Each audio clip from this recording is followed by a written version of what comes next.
जय गुरु जी संगत जी, जय गुरु जी, शुक्राना गुरु जी, अनंतम अनंतम शुक्राना गुरु जी। ओम नमः शिवाय, शिव जी सदा सहाय। ओम नमः शिवाय, गुरु जी सदा सहाय। जय गुरु जी, शुक्राना गुरु जी। संगत जी, आप सभी कैसे हैं? आई होप आप सभी गुरु जी महाराज की रजा में खुश होंगे, मस्त होंगे और गुरु जी महाराज की श्री चरण कमलों में समर्पित होंगे। संगत जी, आज जो सत्संग मैं संगत परिवार के साथ शेयर कर रही हूँ, आप सभी से रिक्वेस्ट है कि सत्संग को पूरा सुनिएगा, क्योंकि संगत जी, गुरु जी महाराज की ब्लेसिंग्स को आप तभी प्राप्त कर सकेंगे जब तक आप सत्संग को अंत तक नहीं सुनेंगे और सत्संग को बहुत ही ध्यान से सुनेंगे।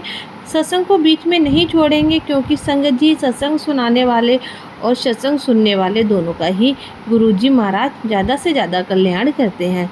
सत्संग करने वाले का भी करते हैं और जो सत्संग सुनते हैं उनका भी। संगत जी, और आपको अपने कई सारे सवालों के जवाब भी आज मिलेंगे। तो संगत जी, मैं सत्संग को शुरू करती हूँ गुरु जी महाराज के मंत्र जाप के साथ। ओम नमः शिवाय, शिव जी सदा सहाय। ओम नमः शिवाय, गुरु जी सदा सहाय।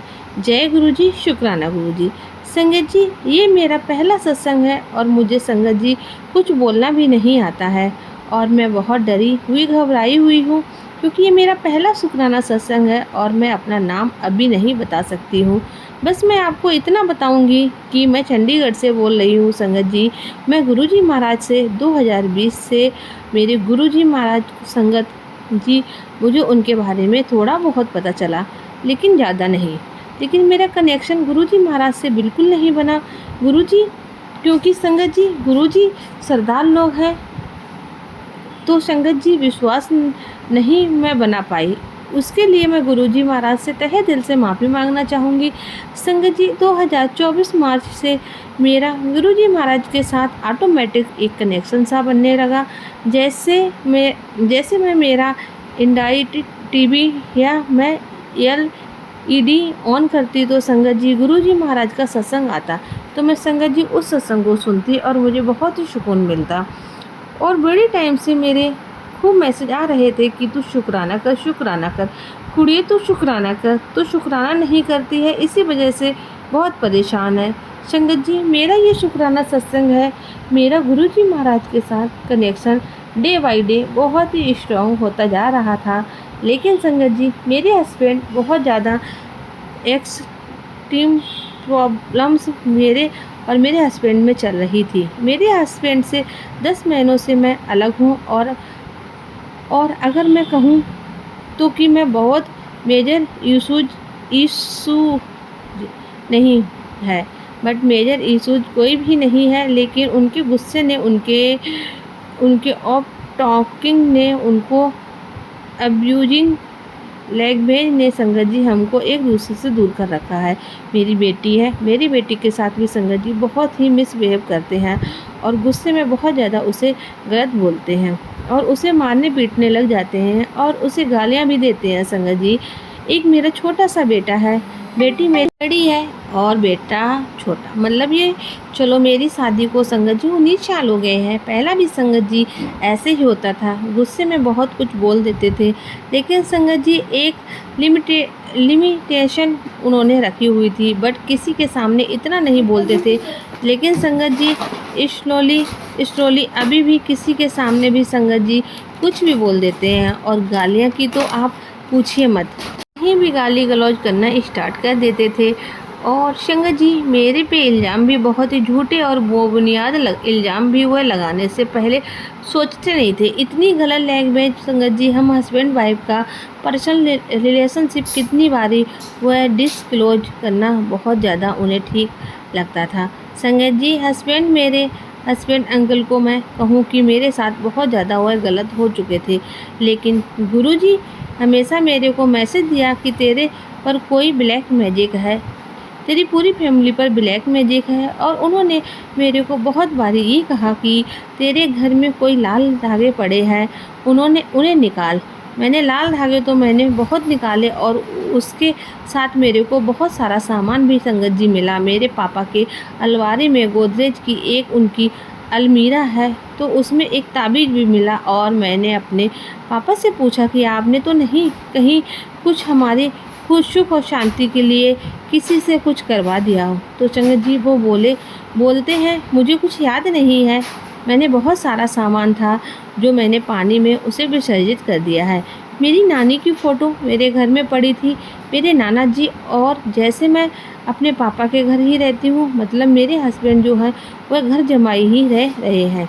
मतलब मेरी नानी की फ़ोटो जो इस दुनिया में नहीं है, मेरे नाना जी की फ़ोटो, मेरी माँ की फ़ोटो और मेरी माँ की दो फ़ोटो, जो एक फ़ोटो मैंने उसे वॉल में लगाई हुई है। संगत जी मेरी मदर की, मेरी जो आंटी जी की, तो मैंने संगत जी वो सारी फ़ोटो उनकी जो दीवारों पर लगी थी, मैंने सारा कुछ जो धागे थे, जो भी सामान उन्हें ऊट पटांग थे, संगत जी मैंने वो सारा सामान एक दिन ले जाकर मैंने उनको सबको पानी में विसर्जित कर दिया है।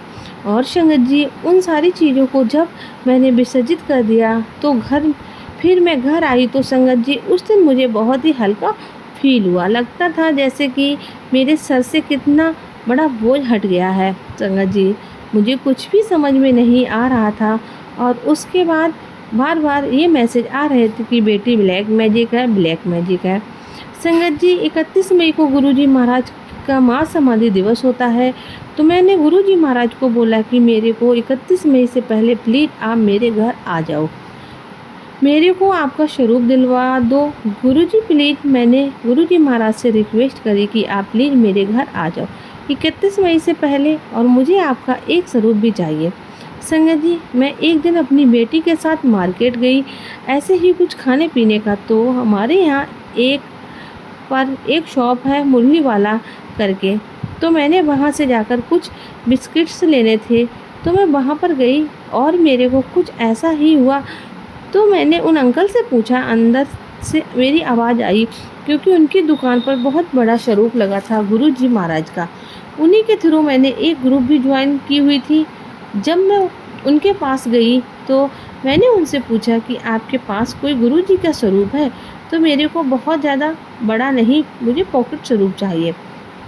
तो वो मुझसे कहते हैं कि आगे से कि नहीं, इस टाइम तो नहीं है, बाकी आप वेट करो, मैं आंटी जी का फ़ोन करके पूछता हूँ कि कोई स्वरूप अगर है तो मुझे दे दें, फिर मैं उसे आपके घर पहुँचा दूँगा।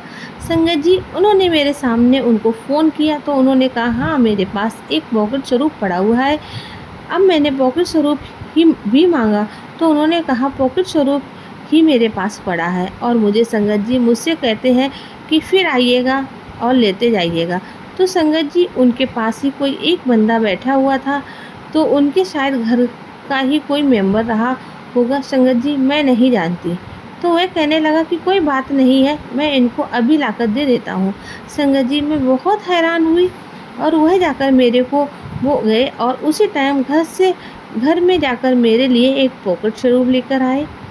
तो मैंने कार पार्किंग में लगाई, और गुरुजी को जब अपने हाथों से लेकर आई तो मैंने अपने बच्चों को बोला कि बच्चों देखो, आज मैं बहुत बड़ी सी चीज़ आपके साथ लेकर आई हूँ। तो मेरी बेटी कहती है कि क्या? मैंने कहा जो मैंने सोचा था कि 31 मई से पहले आप मेरे घर आओगे। तो मैंने कहा गुरुजी हमारे घर आ गए हैं, देखो बच्चों। मैंने अपने बच्चों को दिखाया, मेरे बच्चे बहुत खुश हुए और हमें पॉकेट स्वरूप गुरुजी महाराज का मिल गया। जैसा कि हम सरदार लोग हैं तो मैं संगत जी माफ़ी मांगूंगी कि कई बार फैमिली मेम्बर्स या गेस्ट पूछते हैं कि किसको मान रही हो या कौन है, क्या है, बहुत सारे क्वेश्चन करते हैं। इसलिए मेरे को ये पॉकेट स्वरूप मैंने मतलब अपने यहाँ पर मैंने बाबा जी की फ़ोटो रखी हुई है, मैंने वहीं पर ये पॉकेट स्वरूप भी रख दिया है। संगत जी मैं काफ़ी माफ़ी मांगती हूँ, मेरे से ज़्यादा कुछ नहीं हुआ। तो मैं जिस दिन पॉकेट स्वरूप लेकर आई हुई थी, मैंने वहाँ पर धूप जलाया और मैंने गुरुजी महाराज को प्रणाम किया, मत्था टेका, और अपने बच्चों से भी उनसे भी कहा कि मत्था टेको। संगत जी उस दिन मुझे ये रियलाइज़ हुआ ऐसे मेरे घर में कितनी पॉजिटिविटी है, लेकिन मैंने देखा कि कुछ प्रॉब्लम्स भी, कुछ मेरे को ऐसा फील हुआ कि एक आध दिन से मेरे घर में कुछ प्रॉब्लम्स भी बहुत ज़्यादा है। मतलब कोई काम भी डिले होता जा रहा है तो डिले ही हो रहा है, लेकिन मेरे अंदर से आवाज़। संगत जी मैं गुरुजी मेरे कर्म काट रहे हैं। संगत जी, अभी जो मेरे मन में एक बार शंका आ रही थी, मेरे मतलब संगत जी, मैं सच बोलूँगी, जो गुरुजी महाराज मुझसे बुलवा रहे हैं, मैं वही कहूँगी कि मेरी कोई औकात नहीं है कि जो मैं ये सत्संग आप संगत परिवार के साथ शेयर कर पा रही हूँ। संगत जी, ये गुरुजी मुझसे कहलवा रहे हैं। मैं बहुत पंडितों के पास गई, मैं बहुत जगह गई कि मेरे पति के साथ मेरे रिलेशन जो हैं वह ठीक हो जाएं। लेकिन संगत जी, हमेशा मुझे यही बोला जाता था कि ठीक हो जाएगा, मेरे पति का किसी और औरत के साथ चक्कर है। किसी ने संगत जी कुछ कहा, उस औरत ने मेरे पति को वशीकरण किया हुआ है।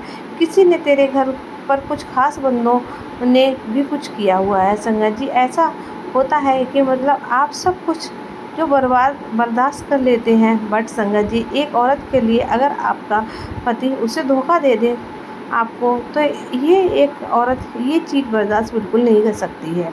और मैं गुरुजी के आगे पल भर संगत जी यही अरदास कर रही हूँ कि गुरुजी, ऐसा ना हो मेरे पति का, मेरे अंकल का किसी और के साथ चक्कर ना हो।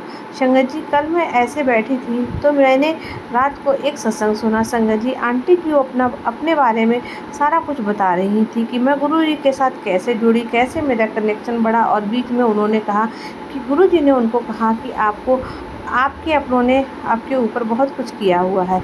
आंटी जी कहती हैं कि मैंने एक सत्संग सुना, उस सत्संग में एक आंटी जी बोल रही थी कि मेरे गुरु ने कहा है कि आप मेरे स्वरूप के आगे 7 बार मंत्र जाप करके आप पर्ची डालो, और जिस पर आपको बहुत ज़्यादा डाउट है संगत जी, तो उन्होंने पर्ची डाली। उन्होंने गुरुजी को बोला कि मैं 3 बार ये पर्ची उठाऊंगी। उनके मन में ऐसी आवाज़ आई आंटी जी के, मैं 3 बार इस पर्ची को उठाऊंगी, अपनी बेटी से उठवाऊंगी। आंटी जी कहती हैं कि मैंने ऐसा ही किया। मतलब आंटी जी के जब जो मन में आया कि सत्संग उन्होंने जो सुना वह गुरुजी को ही बोलती हैं कि मैं 3 बार ही पर्ची उठाऊंगी। आंटी जी ने मंत्र जाप किया और वह कहती हैं सत्संग सुन के भी मंत्र जाप किया और पर्चियाँ डालें, और जिस पर उन्होंने बहुत ज़्यादा डाउट था।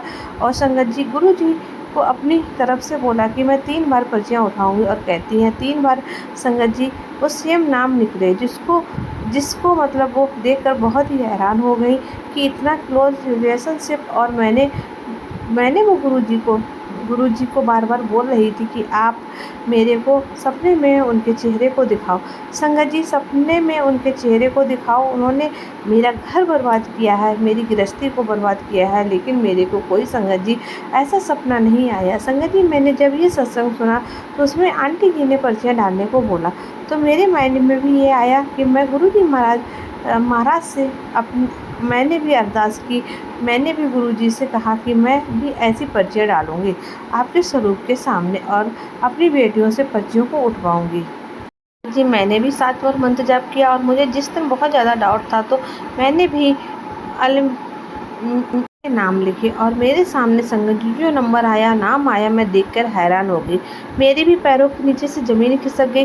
गुरुजी ने मेरे को मेरा आंसर दिया। और ऐसे ही कभी भी मैंने मतलब एक औरत के लिए बहुत बड़ी बात होती है कि हस्बैंड का किसी और के साथ अफेयर होना। मतलब एक बात मैं कहूँगी संगत जी की विश्वास है, लेकिन गुरुजी बुलवा रहे हैं कि विश्वास भी कभी कभी संगत जी डोल जाता है। और संगत जी, कहीं ना कहीं मैंने ऐसे ही मंत्र जाप करके 3 बार लिखा पर्ची, और अपनी बेटी से उस पर्ची को उठवाया। और मेरे हस्बैंड का कहीं किसी के साथ अफेयर है या नहीं संगत जी, मैंने 3 बार पर्चियों को अपनी बेटी से उठवाया। तीनों बार एक बार वही निकला। मेरे को गुरुजी का अभी भी मैसेज आ रहा है कि तू शुक्राना कर, तू क्यों दुनियादारी में लगी हुई, तू शुक्राना कर। और मैं गुरुजी महाराज का यही शुक्राना करती हूँ कि गुरुजी, आपने जो निकाला है उसका वाकई किसी के साथ कोई अफेयर ना हो।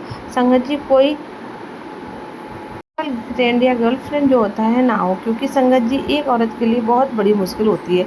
संगत जी, मेरी यही अरदास है आपके चरणों में, गुरुजी का इतना बड़ा दुख, इतना बड़ा कष्ट मेरी ज़िंदगी में मत लाइएगा। ये मैं बर्दाश्त नहीं कर पाऊँगी। मेरे घर परिवार पर अपनी मेहर रखो संगत जी। मेरे पति को बुद्धि दो कि वह इन सब चीज़ों से बाहर आ सके। और वह गाली गलौज करते हैं, बच्चों के साथ बिहेव करते हैं, मेरे साथ गलत करते हैं। संगत जी, गुरुजी महाराज उन्हें बुद्धि दें ताकि वह इन सब चीज़ों को छोड़ दें, और हमारे जो मैरिज लाइफ है वह हैप्पी हो जाए। संगत जी, उन्हें बुद्धि दीजिए, हमारा घर जोड़ने में हमारी मदद कीजिए। अंकल जी का अपने बच्चों के साथ भी प्यार बनाइए। यही मेरी आपसे बार बार यही अरदास है। तो तो इसी के साथ मैं अब सत्संग को विराम देती हूँ। मिलती हूँ आपसे बहुत जल्दी अगले सत्संग में। तब तक के लिए जय गुरु जी, शुक्राना गुरु जी। ओम नमः शिवाय, शिव जी सदा सहाय। ओम नमः शिवाय, गुरु जी सदा सहाय। जय गुरु जी, शुक्राना गुरु जी।